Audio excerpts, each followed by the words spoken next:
Voici l'histoire du mont Dragon, de la colline Phénix et d'un lac lumineux. Elle commence en Chine il y a des millions d'années.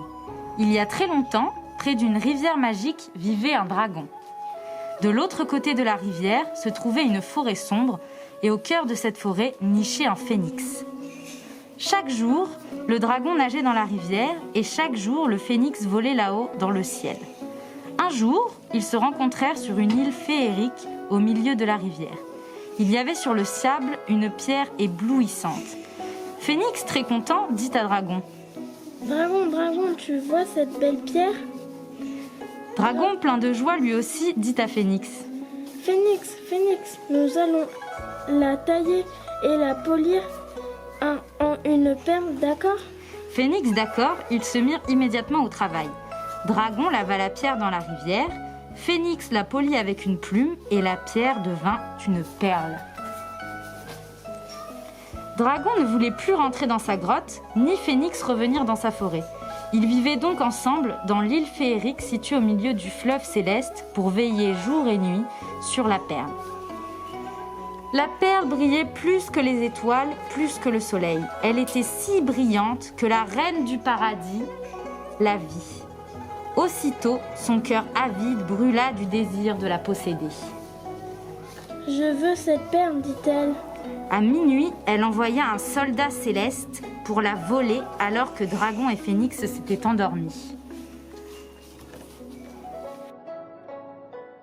Dès qu'ils se réveillèrent, Dragon et Phénix s'aperçurent que leur perle avait disparu.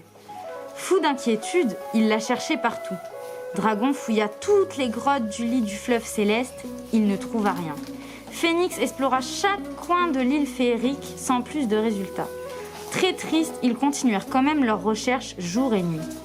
Un beau jour, Phénix remarqua le rayonnement de leurs perles dans le ciel et dit aussitôt à Dragon : « Dragon, Dragon, dépêche-toi, dépêche-toi, vois, ce sont bien les rayons de notre perle. » Dragon sortit sa tête du fleuve céleste, regarda un moment et dit : « Oui, c'est certainement notre perle. Allons vite la repeindre. » Ils volèrent jusqu'au paradis et y trouvèrent la reine. Dragon s'écria en approchant. « Cette perle est à nous. » Phénix à son tour affirma : « Oui, elle est à nous, cette perle. » La reine fut très fâchée de cette intervention. Elle s'approcha d'eux en vociférant : « Qu'est-ce que vous dire ? Moi, je suis la reine mère de l'Ouest. Tous les trésors du ciel m'appartiennent. » En entendant ces paroles, Dragon et Phénix, très fâchés eux aussi, dirent d'une même voix : « Cette perle n'est née ni du ciel ni de la terre, mais c'est bien nous qui l'avons taillée, polie jour par jour, d'année en année, au pire d'un dur travail. » À ces paroles, la reine se sentit envahie à la fois par la haine et la honte. Elle prit la perle et ordonna à ses soldats et généraux célestes de chasser tout de suite les intrus. Phénix, voyant que la reine-mère n'entendait pas raison, s'élança pour saisir la perle. Dragon en fit autant. 3 paires de mains s'agrippaient à la perle, personne ne voulant lâcher.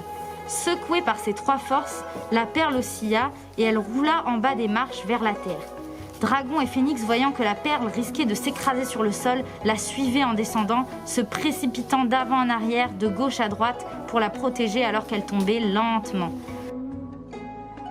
Quand elle toucha le sol, la perle se métamorphosa soudain en lac. Le lac de l'Ouest. Comme Dragon ne voulait pas quitter la perle, il devient la magnifique colline du dragon, qui monte la garde sur ses rives. Phénix ne voulait pas quitter non plus sa perle, il devint la colline du Phénix, qui la garde elle aussi. Dorénavant, la colline du Phénix et celle du dragon sont couchées silencieusement aux côtés du lac de l'Ouest. C'est fini.